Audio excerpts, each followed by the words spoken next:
ഇന്നലെ പോസ്റ്റ് ഓഫീസിൽ പോയിട്ട് പണി കിട്ടിയവരാണോ നിങ്ങൾ? ഞാനതെ. ഞാൻ ഇന്നലെ രാവിലെ തുള്ളിച്ചാടി സാധാരണ പോണല്ലോ പോസ്റ്റ് ഓഫീസിലൊക്കെ ഓടിപ്പോയി പോസ്റ്റ് അയക്കാൻ കുറേ ഓർഡറായിട്ടാണ് പോയത്. അവിടെ ചെന്ന് കഴിഞ്ഞപ്പോഴത്തേക്കും സാധാരണ എൻ്റെ കയ്യിന്ന് പോസ്റ്റ് എൻ്റെലുള്ള എല്ലാ പാക്കേജും ഒരു വാങ്ങി വെച്ചിട്ട് അവരടിക്കും. എന്നിട്ട് എൻ്റെ അടുത്ത് ഒ.ടി.പിയും കാശൊക്കെ ചോദിച്ച് വിളിക്കും. അങ്ങനെയാ. എനിക്ക് എന്നിട്ട് ട്രാക്കിങ്ങിൻ്റെ പേപ്പർ കാര്യങ്ങളെല്ലാം എനിക്ക് അയച്ചു തരും. വാട്സപ്പിൽ അയച്ചു തരും. നല്ല പോസ്റ്റ് ഓഫീസാ. ഇന്നലെ അവിടെ ചെന്നപ്പോൾ ഞാൻ കാശ് നല്ല തിരക്കാ. അവരെന്നോട് കാശ് അയച്ചേക്കാൻ പറഞ്ഞു. ഞാൻ അവിടെ ചെന്നൊന്ന് വെയിറ്റ് ചെയ്യാൻ നേരത്തൊക്കെ അവരെന്നോട് പറഞ്ഞു, "കാശ് കൂടിയിട്ടുണ്ടോ എന്ന് അകത്തുനിന്ന് ഒരാൾ ഓടിയെന്ന് പറഞ്ഞു."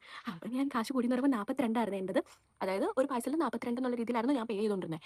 അവർ പറഞ്ഞു 42 അല്ല ചാർജ് കൂടി. അപ്പോൾ ഞാൻ 55 ആക്കാണെന്ന് വിചാരിച്ചു. നിങ്ങളിപ്പോൾ അതല്ലേ വിചാരിക്കുക. 42 നേരെ 77 എന്ന് പറയാം. അപ്പോൾ ഞാൻ 77 എന്ന് പറഞ്ഞാൽ വലിയൊരു എമൗണ്ട് അല്ലേ. അത് 42 വെച്ച് നോക്കുമ്പോഴത്തേക്കും 72 എന്ന് പറഞ്ഞിട്ട് വലിയ എമൗണ്ട്.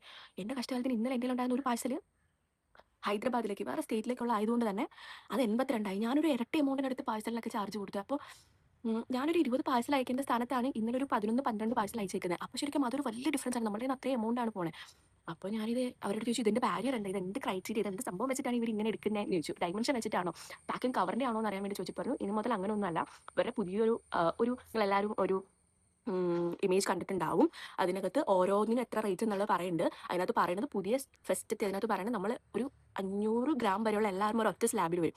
500 ഗ്രാം എന്ന് പറഞ്ഞു കഴിഞ്ഞാൽ നമ്മൾ പേ ചെയ്യേണ്ടത് 77 ആണ്. അത് ഡിസ്റ്റൻസും സ്റ്റേറ്റും ഒക്കെ അനുസരിച്ച് വേരി ചെയ്യും. അപ്പോൾ ഇനി മുതൽ നമ്മുടെ ഒരു സ്റ്റാൻഡേർഡ് ഷിപ്പിംഗ് ചാർജ് അതാണ്. അതുകൊണ്ട് എൻ്റെ പേജിലാണെങ്കിൽ ഒരു സ്റ്റോറി ഇട്ടിട്ടുണ്ടായിരുന്നു, ഇനി മുതൽ ഷിപ്പിംഗ് ചാർജ് ആയിട്ട് നിങ്ങളൊരു 40 അയക്കേണ്ടി വരും, നമ്മളൊരു 40 ചെക്കൗട്ട് സമയത്ത് നിങ്ങൾ അത്രയും പേ ചെയ്യേണ്ടി വരുന്നുണ്ട്. അപ്പോൾ 40 നിങ്ങൾ, ബാക്കി ഞാനും ഇടാൻ ഞാൻ റെഡിയാണ്. പക്ഷേ ഇതിന് വേറെ എന്തെങ്കിലും സൊല്യൂഷൻ ഉണ്ടോ എന്ന് അറിഞ്ഞു കഴിഞ്ഞാൽ അതനുസരിച്ച് ചെയ്യണം എന്ന് എനിക്കുണ്ട്. അപ്പം ഇതിന് വേറെ എന്തെങ്കിലും വഴിയുണ്ടെന്ന് അറിയണവർ ഒന്ന് ജസ്റ്റ് മെസ്സേജ് അയക്കാമോ?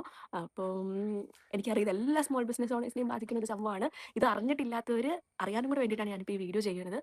അപ്പം ഇത് എനിക്ക് ഇന്നലെ വലിയൊരു ഷോക്കായിരുന്നു. കാരണം ഇന്നലെ ഞാൻ ഞെട്ടി. അവർക്കും മനസ്സിലായി ഞാൻ ഞെട്ടിയെന്ന്. ഞാൻ ഇറങ്ങുന്ന നേരത്തേക്ക് അവിടുത്തെ ഒരു സാർ എന്നോട് വന്ന് ചോദിച്ചു, മോൻ ഇന്ന് എത്രയായിരുന്നു?